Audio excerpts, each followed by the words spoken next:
63 U.S. banks are at risk of insolvency, according to the FDIC quarterly report. That is up from 52 at the third quarter of 2023. Guys, what does that mean? Remember 2008 when the government bailed out the banks? This time we're in a bail-in situation.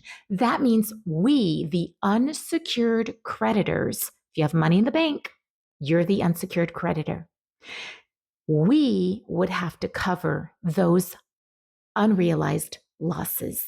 These banks are collectively sitting on $517 billion of unrealized losses that has consecutively increased the past 9 months.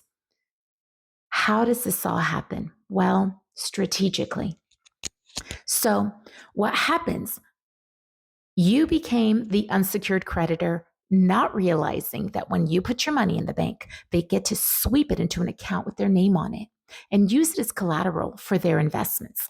If they make good investments, well, everything's fine. But if they make bad investments like $517 billion of unrealized losses, your money could just go away. So what happens is they have 5 days to get acquired by another bank, right? If that bank fails. They get acquired, no big deal. This has happened to some of you. Your banks have changed names. Sometimes you get a new account number, sometimes you don't. That's not a big deal. What is a big deal is as this has continued to happen again and again, banks that are acquiring these banks that have failed are also acquiring their unrealized losses and their financial problems. So that has continued to compound and compound. Now, so what happens if your bank doesn't get acquired? So if it doesn't, you have to put in an FDIC claim. You put in the FDIC claim and they get to decide how many years they get to pay you and what those payments will be. Your financial obligations or your needs are not factored in.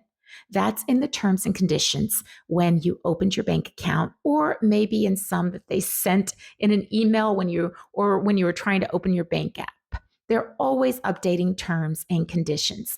Another big factor in this is March 23rd of 2020, Federal Reserve reduced depository institution reserve requirements to $0. That means they don't have to keep any of your money there in reserves.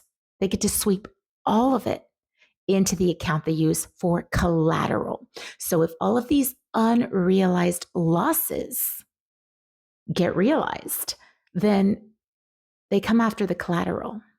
The collateral is the unsecured creditor's money. So they have to give you something if your money goes away.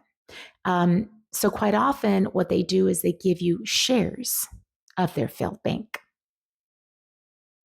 It's important that you know. It's important that you know that you don't have to keep all of your money in the bank. It's not safe these days. So if you'd like other options to see where there are still very strict reserve requirements in place, reach out to me. I'd be happy to share options with you. These are crazy, economic, turbulent times, and it's important you protect yourself. Reach out to me. I'm happy to help. Consultations are always free. My scheduling link is on my page.